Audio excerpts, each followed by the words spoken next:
matching dengan hedging. Dalam strategi tersebut, aktiva tetap dan aktiva lancar permanen yang mempunyai jangka waktu panjang dibiayai oleh pendanaan jangka panjang seperti utang jangka panjang, sedangkan aktiva lancar dibiayai oleh pendanaan jangka pendek. Strategi tersebut berusaha mempertemukan jangka waktu aktiva dengan pendanaan. Bagian 3 di atas menunjukkan strategi agresif. Dalam strategi tersebut, utang jangka pendek yang digunakan lebih besar proporsinya dibandingkan pada strategi matching. Sebagian aktiva lancar permanen menggunakan utang jangka pendek sebagai sumber pendanaannya. Penggunaan utang jangka pendek yang lebih besar tersebut diharapkan bisa meningkatkan keuntungan atau profitabilitas karena perusahaan membayar bunga yang lebih kecil. Sebagai konsekuensinya, risiko strategi tersebut juga akan lebih tinggi. Bagian 4 berikut menunjukkan strategi konservatif. Dalam strategi tersebut, utang jangka panjang lebih besar proporsinya. Sebagai aktiva lancar dibiayai oleh utang jangka panjang. Strategi semacam ini mempunyai risiko yang lebih kecil, tetapi profitabilitas juga kecil karena perusahaan harus membayar bunga yang lebih besar. Siklus kas. Pengertian dari siklus kas. Dalam kegiatannya, biasanya perusahaan memulai usahanya dengan membeli bahan baku, kemudian diproses menjadi bahan jadi. Pada saat membeli bahan baku tersebut, jika pembayaran dilakukan dengan kas, maka ada kas keluar dari perusahaan. Jika dibayar dengan kredit, perusahaan mempunyai utang dagang. Utang dagang tersebut bisa menunda pembayaran kas. Kemudian barang jadi tersebut dijual dengan kredit, yang berarti perusahaan mempunyai piutang dagang. Pada saat piutang dagang dilunasi, perusahaan akan memperoleh kasnya kembali. Kegiatan semacam itu menggambarkan bagaimana siklus kas terjadi, yaitu dikeluarkan oleh perusahaan dan pada akhirnya akan kembali lagi ke perusahaan. Apabila pemasukan kas dipercepat dan pengeluaran kas diperlambat, cash availability akan menjadi semakin besar. Perusahaan akan mempunyai kesempatan menggunakan kas yang lebih besar lagi. Bagaimana cara mengukur cash availability?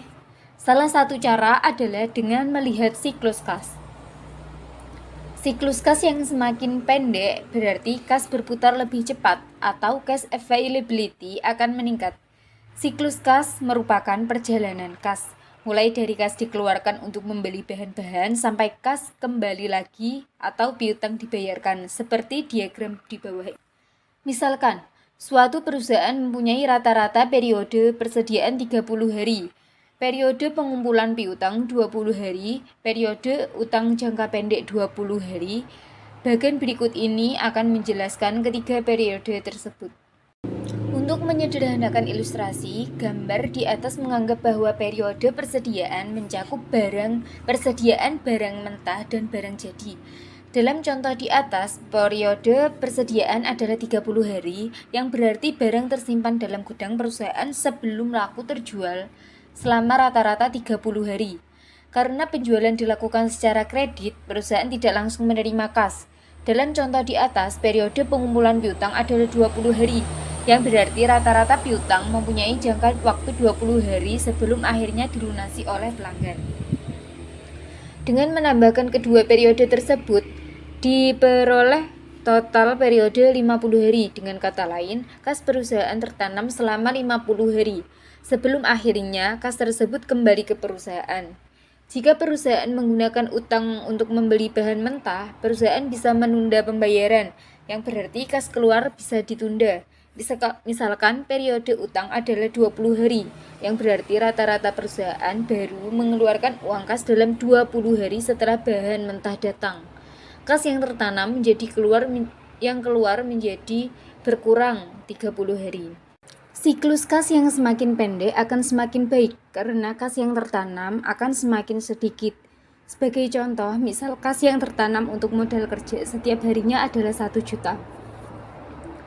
Jika siklus kas adalah 30 hari, maka dana yang tertanam di modal kerja adalah 30 kali 1 juta adalah 30 juta. Misalkan perusahaan bisa memperpendek siklus kas menjadi 20 hari, maka dana yang tertanam adalah 20 kali 1 juta sama dengan 20 juta. Terlihat bahwa siklus kas yang pendek membuat investasi modal kerja menjadi semakin kecil. Menggunakan neraca untuk menghitung siklus kas. Misalkan kita sebagai analisis tidak mempunyai data yang lengkap mengenai proses produksi perusahaan atau seberapa lama periode persediaan dan seberapa lama periode piutang. Tetapi misalkan aktiva dan utang lancar dalam neraca perusahaan adalah sebagai berikut. Tingkat penjualan adalah 500.000. Harga pokok penjualan atau HPP adalah 80% dari penjualan. Bisa dilihat pada tabel berikut ini. Berapa siklus kas perusahaan? Pertama, kita akan menghitung perputaran untuk setiap komponen modal kerja atau aktiva lancar dan utang lancar. Untuk aktiva lancar, perputaran piutang dan persediaan akan dihitung. Sedangkan untuk utang lancar, semua akan dihitung. Perputaran aset atau utang menunjukkan seberapa sering suatu aset berputar untuk setiap periode tertentu, setahun dalam hal ini. Sebagai contoh, jika perusahaan berputar 4 kali dalam setahun, hal tersebut berarti ada 4 siklus persediaan atau periode persediaan dalam 1 tahun.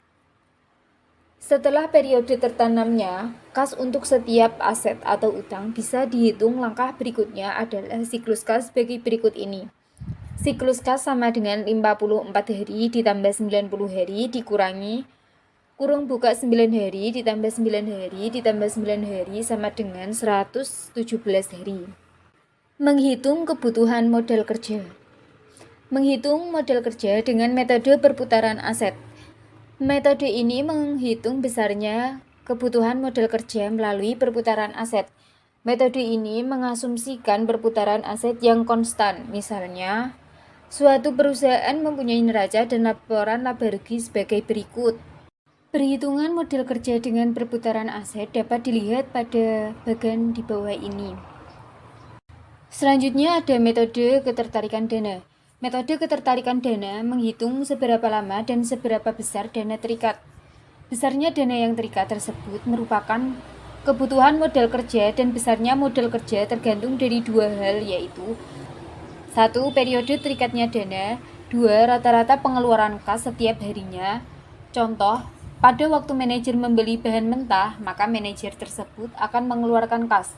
Kemudian bahan mentah tersebut diproduksi menjadi produk atau persediaan dan dijual dengan misal kredit. Kemudian pada akhirnya dilunasi, kas akan kembali ke tangan manajer keuangan.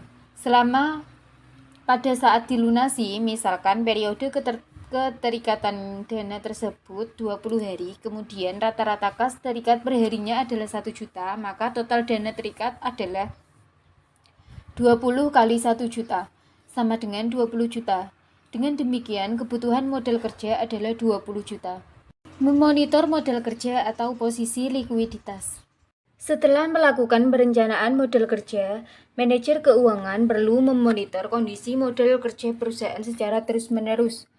Beberapa indikator yang bisa dipakai untuk memonitor kondisi likuiditas atau modal kerja perusahaan adalah 1. Periode pelunasan piutang yang semakin melambat atau meningkat. 2. Aliran kas masuk harian atau operasional yang semakin menurun. 3. Persediaan yang semakin menumpuk. 4. Rasio lancar atau aktiva lancar yang semakin kecil, yang berarti utang lancar semakin membengkak. Setelah permasalahan modal kerja terdeteksi, manajer keuangan bisa melakukan beberapa langkah seperti berikut ini. 1. Mengendalikan tingkat persediaan, seperti mempercepat penjualan barang dagangan atau misalnya dengan memberikan potongan harga. Mengendalikan investasi baru pada persediaan, misal menunda pembelian barang dagangan yang baru. 2. Mengendalikan investasi pada piutang. Manajer keuangan bisa memperketat kebijakan piutang, hanya memberi penjualan kredit pada pelanggan yang dinilai baik atau membayar tepat waktu. 3. Mengurangi atau mengendalikan aliran kas keluar yang rendah prioritasnya.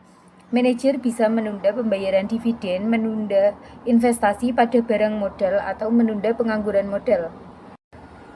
Untuk meningkatkan fleksibilitas perusahaan dan menangani permasalahan likuiditas yang muncul secara mendadak, manajer keuangan bisa melakukan beberapa hal seperti 1. Membuat perjanjian khusus dengan bank agar bisa memperoleh pinjaman jika ada situasi likuiditas yang mendadak.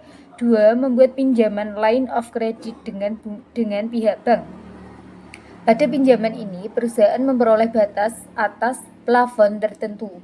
3. Manajer keuangan membuka akses ke pasar keuangan, sehingga jika perusahaan membutuhkan dana, manajer keuangan bisa, misal, menerbitkan surat berharga atau commercial paper dan dijual ke pasar keuangan. 4. Manajer keuangan bisa memegang surat berharga jangka pendek dengan likuiditas. Jika ada kebutuhan dana, manajer keuangan bisa menjual surat berharga tersebut dengan cepat. 5. Menjual piutang atau factoring. Meminjam dengan jaminan persediaan. Menjual piutang mempunyai keuntungan yaitu menerima kas dengan cepat dan mengalihkan risiko kredit macet ke factoring. Rangkuman. Salah satu tugas manajer keuangan adalah membuat keputusan model kerja. Model kerja bisa didefinisikan sebagai aktiva lancar dikurangi utang lancar. Pengertian model kerja bersih. Kebijakan model kerja akan terlihat pada aktiva lancar dan utang lancar. Model kerja diperlukan untuk mengantisipasi ketidaksempurnaan pasar dalam dunia nyata. Jika pasar sempurna, maka model kerja tidak diperlukan. Dana akan lebih baik diinvestasikan pada aktiva tetap yang secara umum menghasilkan keuntungan yang lebih tinggi. Besar kecilnya model kerja akan tergantung pada beberapa faktor. Strategi aktiva lancar agresif menggunakan aktiva lancar yang lebih relatif sedikit dibandingkan dengan aktiva tetap. Strategi pendanaan jangka pendek matching akan menggunakan sumber dana jangka pendek untuk mendanai aktiva lancar dan menggunakan sumber dana jangka panjang untuk mendanai aktiva tetap. Strategi pendanaan yang agresif atau konservatif akan menggunakan dana jangka pendek lebih banyak atau lebih sedikit dibandingkan dengan sumber dana jangka panjang. Biasanya sumber dana jangka pendek mempunyai tingkat bunga yang lebih rendah dibandingkan sumber dana jangka panjang, sehingga sumber dana jangka pendek akan lebih menguntungkan dibandingkan sumber dana jangka panjang. Siklus kas menghitung lamanya periode dari kas keluar sampai kas masuk lagi. Semakin pendek siklus kas akan semakin baik. Kebutuhan modal kerja bisa dihitung dengan menggunakan metode perputaran aset dan metode ketertarikan dana. Aspek manajemen modal kerja lain yang penting adalah memonitor posisi modal kerja agar modal kerja yang optimal bisa selalu terjaga. Sekian presentasi dari kelompok kami. Wassalamualaikum warahmatullahi wabarakatuh.